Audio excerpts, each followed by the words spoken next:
নীলা, ধূপ ঝুমাটার কাছে থাকলো এখন জ্বালিয়ে মারবে, আর রুমে গেলে তো ডেভিলটা। ও ভগবান, দড়ি ফেলো, আমি উপরে চলে যাই। নীলা আর কিছু না ভেবে রুমে চলে যায়। গিয়ে দেখে রিহান বিছানায় শোয়া হয়ে শুয়ে বই পড়ছে। নীলাকে আসতে দেখে একবার নীলার দিকে তাকিয়ে আবার বই পড়ায় মন দেই। নীলা, যাক বাবা, ডেভিলটার মাথা থেকে আমাকে জ্বালানো ভূতটা দূর হয়েছে। নীলা বেলকনিতে গিয়ে দাঁড়াই। রিহানের বেলকনিটা সত্যি অনেক সুন্দর, আর এই সৌন্দর্যটাকে বাড়িয়ে দিয়েছে ফুল গাছ। বেলকনিতে অনেকগুলো ফুল গাছ, বোধহয় রিহান এই গাছগুলোর যত্ন করে। নীলা ফুলগুলোতে হাত দিয়ে দেখে, হালকা বাতাসে নীলার চুলগুলো উঠছে। নীলার অনেক ভালো লাগছে এই পরিবেশটা। সে এক দৃষ্টিতে আকাশের দিকে তাকিয়ে আছে। অনেকক্ষণ নীলাকে রুমে আসতে না দেখে রিহান বইটা রেখে উঠে দাঁড়ায়। বেলকনির সামনে আসতেই নীলাকে দেখে রিহানের চোখ আটকে যায়। রিহান চুপি চুপি বেলকনিতে দাঁড়ায়। নীলার চুলগুলো উড়ে রিহানের চোখ মুখে পড়ছে। এতে রিহান মোটেও বিরক্ত হচ্ছে না, বরং অজানা এক ভালো লাগা কাজ করছে রিহানের মনে। হঠাৎ পেটে কারোর হাতের স্পর্শ পেয়ে নীলা চমকে উঠে। পিছন ফিরে বুঝতে পারে রিহান। রিহান নীলার কাছে গিয়ে পেছন থেকে নীলাকে জড়িয়ে ধরে নীলার চুলে মুখ ডুবায়। নীলা রিহানকে ছাড়াতে চাইলে রিহান আরো শক্ত করে নীলাকে জড়িয়ে ধরেন।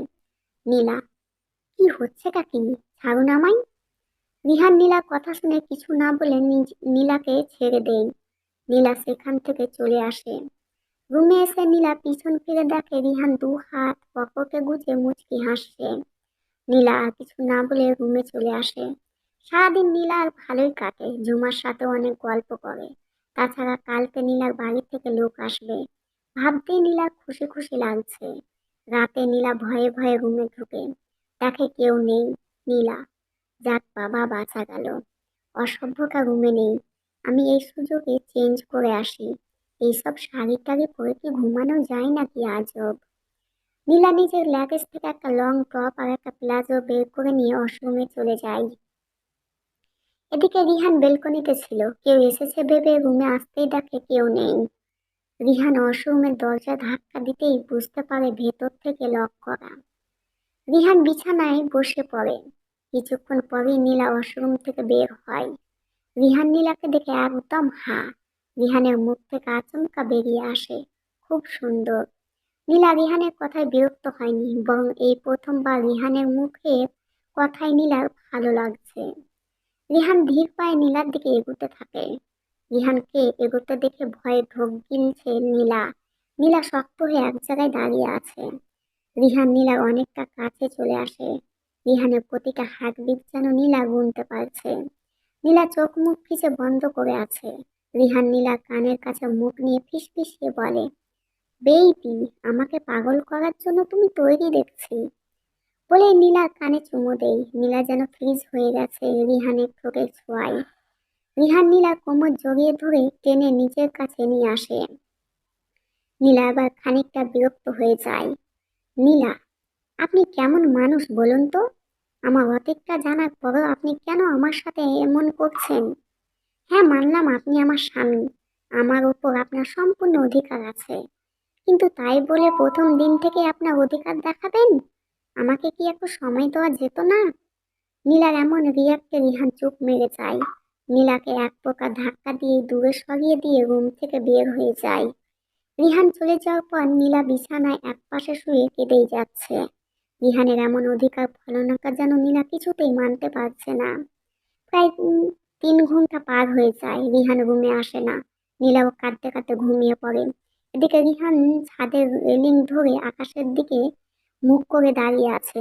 রিহান, নীলা কি আমায় কোনোদিনও মেনে নিতে পারবে না? আমি কি এতটাই খারাপ, এতটাই অযোগ্য?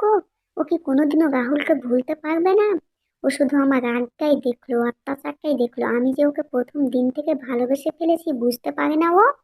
আমিও তো চেয়েছিলাম ওকে সময় দিতে, কিন্তু ভয় হয়েছিল যদি আমায় ছেড়ে রাহুলের কাছে চলে যায়। তাই তো ওকে সময় দিনি। ও কি শুধু ঘৃণা করে যাবে আমায়? আমার রাগের মাঝে লুকোনো ভালোবাসাটা বুঝতে পারবে না কোনোদিনও? না, আমি এভাবে ও ঘৃণার কাছে হেরে যাব না, বরং আমার ভালোবাসা দিয়ে ওকে নিজের করে নেব। রিহান ছাদ থেকে রুমে এসে দেখে নীলা গুটিসুটি মেরে ঘুমিয়ে আছে। রিহান নীলার পাশে বসে নীলার ঘুমন্ত মুখটার দিকে তাকিয়ে আছে। রিহান, সত্যি এই মুখটায় জাদু আছে, যখনই দেখি আমায় কাছে টানে। রিহান নীলার কপালে চুমু দিয়ে নীলাকে টেনে নিজের বুকে নিয়ে ঘুমিয়ে পড়ে। সকালে নীলা ঘুম ভাঙতেই নিজেকে রিহানের বুকে আবিষ্কার করে। নীলা কাল রাতের কথা ভাবছে। নীলা, কাল রাতে তো উনি রুম থেকে চলে গিয়েছিল, আমিও ঘুমিয়ে পড়েছিলাম। তাহলে কখন আসলেন আমি বুঝতেও পারিনি। এসব ভাবতে ভাবতে রিহানের দিকে তাকাতেই দেখে রিহান নীলার দিকে তাকিয়ে মুচকি হাসছে। নীলা কিছু না বলে রিহানের কাছ থেকে নিজেকে ছাড়িয়ে ওয়াশরুমে চলে যায়। নীলা, কেসটা কি হলো? অসভ্যকে একবারও আটকালো না? বাবা, ভালো হয়ে গেল নাকি? নীলা সাবান নিয়ে চুল মুছতে মুছতে বের হয় ওয়াশরুম থেকে। রিহান উঠে নীলার কাছে গিয়ে তোয়ালে নিয়ে নেই। রিহান, আমি মুছে দিচ্ছি। রিহান নীলাকে ড্রেসিং টেবিলের সামনে বসিয়ে নিজে নীলার চুল মুছে দিচ্ছে। নীলা রিহানের এমন কাজে অবাক হয়ে পারে না। রিহান, আচ্ছা বেবি, তুমি এত সকাল সকাল শাওয়ার নিলে কেন বলো তো? কাল রাতে তো কিছুই হয়নি। নীলা রিহানের কথা শুনে ভ্রু কুঁচকে রিহানের দিকে তাকাই। রিহান, সত্যি তো, কাল রাতে তো কিছুই হয়নি। তুমি যা রেগে গিয়েছিলে, বাপ রে। রিহান নীলা চুল মুছে দিয়ে নীলার চোখে কাজল দিয়ে দেয়। রিহান, ব্যাস, এবার আমার মিষ্টি বউকে উপর কারো নজর লাগবে না। নীলা চুপ করে আছে। রিহান নীলাকে চুপ থাকতে দেখে বলে, রিহান, আমার পারিশ্রমিকটা দেবে না? নীলা, কিসের পারিশ্রমিক? রিহান, ও বাবা, এত কষ্ট করে চুল মুছে দিলাম, কাজল দিয়ে দিলাম, তার বিনিময়ে আমি কিছুই পাবো না? সেটা কি করে হয় বেবি? ঝুমা, বা বৌদি ভাই, তোমাকে অনেক কিউট লাগছে। নীলা, হয়েছে, এবার চলো, আজ আমি রান্না করি। ঝুমা, কিন্তু মা। নীলা, মাকে আমি পরে যা বলার বলবো, তুমি চলো তো। ঝুমা নীলাকে নিয়ে রান্নাঘরে চলে যায়। নীলা সবার জন্য ব্রেকফাস্ট বানায়। ঝুমাও নীলাকে সাহায্য করে। হঠাৎ বেল বাজতেই ঝুমা বলে, বৌদি ভাই, তুমি বরং ব্রেকফাস্ট টেবিলে সাজাও, আমি দেখে আসি কে এসেছে। ঝুমা দরজা খুলতে দেখা একটা ছেলে দাঁড়িয়ে আছে। ঝুমা বলে, কাকে চাই? আহিল, নীলাকে। ঝুমা, আপনি জানেন নীলা আমার বৌদি ভাই, আর অন্য কারো ওয়াইফকে আপনি নাম ধরে বলছেন কেন? আহিল, এত কৈফিয়ত আপনাকে দিতে আমি বাধ্য নই। আপনি নীলাকে ডাকুন, নীলা আমায় ঠিকই চিনবে। ঝুমা, আরে আজব, আপনাকে আমরা চিনি না, তাহলে কেন ডাকবো বলুন তো? আহিল, আমরা নয়, বলুন আপনি চেনেন না। এত কথা না বলে ডাকুন নীলাকে। ওরা দুজনের চেঁচামেচি শুনে নীলা রান্নাঘর থেকে বেরিয়ে আসে। নীলা, কি হলো, কার সাথে চেঁচাচ্ছ? নীলা, দরজার সামনে আসতেই ছেলেটাকে দেখে বড়সড় একটা শক খায়। নীলা, আহিল দাদা ভাই তুমি? আহিল, কি কেমন দিলাম সারপ্রাইজটা? ঝুমা, বৌদি ভাই তুমি ওনাকে চেনো? নীলা, আরে কি বলো, চিনবো না কেন? উনি আমার মাস্তুতো দাদা আহিল। অবশ্যই মাস্তুতো দাদা বললে ভুল হবে, কারণ আহিল দাদা ভাইকে আমার নিজের দাদা মনে করি।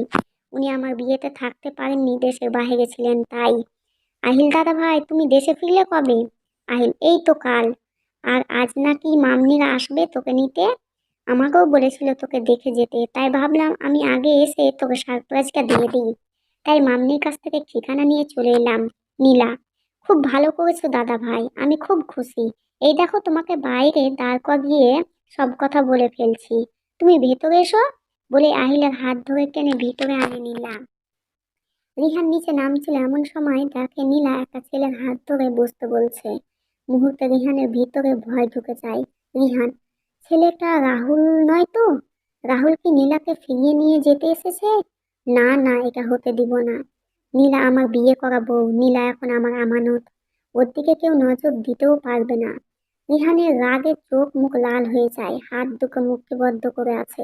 ইচ্ছে করছে রাহুলকে এক্ষুনি মেরে পুঁতে ফেলতে। আর নীলা, ও কিভাবে পারলো রাহুলের হাত ধরতে? আগে নীলাকে দেখি, তারপর ওই রাহুল।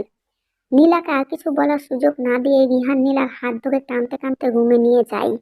এদিকে রিহানের এমন কাণ্ডে আহিল আর ঝুমা হাঁ করে তাকিয়ে আছে। আহিল, কি হলো বলুন তো? ঝুমা, কিছুই তো বুঝলাম না। রিহান নীলাকে রুমে এনে দরজা লক করে দেয়। নীলার এক হাত পিছনে নিয়ে মোচড় দিয়ে ধরে। নীলা ব্যথায় কুঁকড়ে ওঠে। রিহান, আহ! রিহান, কি হচ্ছেটা কি? আমার হাত ছাড়ুন। লাগছে আমার। রিহান, লাগুক, তুই যদি আজ মরেও যাস তবুও আমার কষ্ট নেই। তোর এত বড় সাহস হলো কি করে? তুই আমার ওয়াইফ ভুলে গেছিস? নীলা, কি করেছি আমি? এত মেজাজ দেখাচ্ছেন কেন? মানুষ মনে হয় না আমাকে? আপনার সব রকম অত্যাচার মেনে নিব কেন বলুন তো? রিহান রেগে নীলার গালে ঠাস করে একটা চড় মেরে দেয়। নীলা ছিটকে মেঝেতে পড়ে যায়। রিহানের এমন আচরণ নীলা মোটেই মেনে নিতে পারছে না। সবকিছু যেন এলোমেলো লাগছে নীলার। নীলা গালে হাত দিয়ে রিহানের দিকে করুণ দৃষ্টিতে তাকিয়ে আছে। রিহান নীলাকে টেনে তুলে দেওয়ালের সাথে চেপে ধরে। রিহানের এমন হিংস্র রূপ দেখে নীলা ভয়ে কাঁপছে। রিহান, আমি তোর উপর অত্যাচার করি তাই না? আমার ভালোবাসা তো অত্যাচার মনে হয়? আর তোর তোর ওই রাহুল তোকে অনেক ভালোবাসতো তাই না? এই জন্য তুই তো রাহুলের সাথে চলে যাওয়ার প্ল্যান করছিস। নীলা, মানে? রিহান, মানে কি বুঝতে পারছিস না? তো রাহুল এই বাড়িতে কি করছে? কেন এসেছে এই বাড়িতে? তোকে নিয়ে যেতে, তাই তো? আর তুইও তো রাহুলের সাথে পালানোর প্ল্যান করছিস। এবার নীলা বুঝতে পারে আহিলকে রাহুল ভাবছে রিহান। নীলা রাগে মাথা থেকে যাচ্ছে। নীলা এক ঝটকায় রিহানের ছাড়িয়ে দিয়ে বলে, নীলা, রাহুল? কে রাহুল? উনি আমার দাদা ভাই, বুঝছেন? আমার সাথে দেখা করতে এসেছে। আপনি ভাবলেন কি করে ওই বেঈমানটাকে হাত ধরে এই বাড়িতে নিয়ে আসবো? হ্যাঁ, মানছি আমি ওকে এখনো ভুলতে পারিনি, ভালোবাসি এখনো। তার মানে এই না আমি আবার ওই বেঈমানকে সুযোগ দেব। রিহান নীলা কথা শুনে স্তব্ধ হয়ে যায়। কি ভাবছিল সে আর কি হয়ে গেল? নীলাকে ভুল বুঝেছে, ওর গায়ে হাতও তুলেছে। এটা মোটেও ঠিক হয়নি। রিহান, নীলা আসলে আমি। নীলা, থাক আপনার নিচু মানসিকতা পাল্টান রিহান, বলে রুম থেকে বেরিয়ে যায় নীলা। রিহানের বোকামির জন্য তার নিজের উপরেই মারাত্মক রাগ হচ্ছে। এভাবে নীলাকে কষ্ট দিয়ে দিন দিন দূরে সরিয়ে দিচ্ছে। নীলা অন্য একটা রুমে দরজা লাগিয়ে কান্না করতে থাকে। নীলা, এই লোকটা বারবার রাহুলের কথা মনে করিয়ে দিচ্ছে কেন? যতই চাচ্ছি রাহুলকে মন থেকে মুছে ফেলবো, ততই ওর কথা মনে করিয়ে দেই। এদিকে আহিল অনেকক্ষণ ধরে বসে আছে, নীলাকে দেখতে পাচ্ছে না। আর আহিলও বেশ চিন্তিত হয়ে পড়েছে। রিহান যেভাবে রেগে নীলাকে নিয়ে গেল, কি জানি কি হয়েছে। ঝুমা রিহানের রুমে আসে। ঝুমা, ভাইয়া কি হয়েছে রে? তুই ওই সময় বৌদি ভাইকে রেগে নিয়ে আসলি কেন? রিহান ঝুমাকে সবটা বলে। ঝুমা, ও মা, বৌদি ভাইয়ের বয়ফ্রেন্ড ছিল? জানতাম না তো। যাই হোক, এটা বৌদি ভাইয়ের অতীত, তুই কেন ওর অতীত নিয়ে সন্দেহ করলি? এবার আমার বোনটার রাগটা ভাঙাতে বলো, বলে আহিল চলে যায়। এদিকে রিহান নীলাকে খুঁজতে থাকে। ঝুমাকে জিজ্ঞেস করতেই বলে, ঝুমা, বাহিরে তো যায়নি, তুই দেখ হয়তো কোনো রুমেই দরজা আটকে বসে আছে। যা গিয়ে ও রাগ ভাঙা, বলে ঝুমা চলে যায়। রিহান ঝুমার পাশের রুমটা দেখে দরজা লাগানো।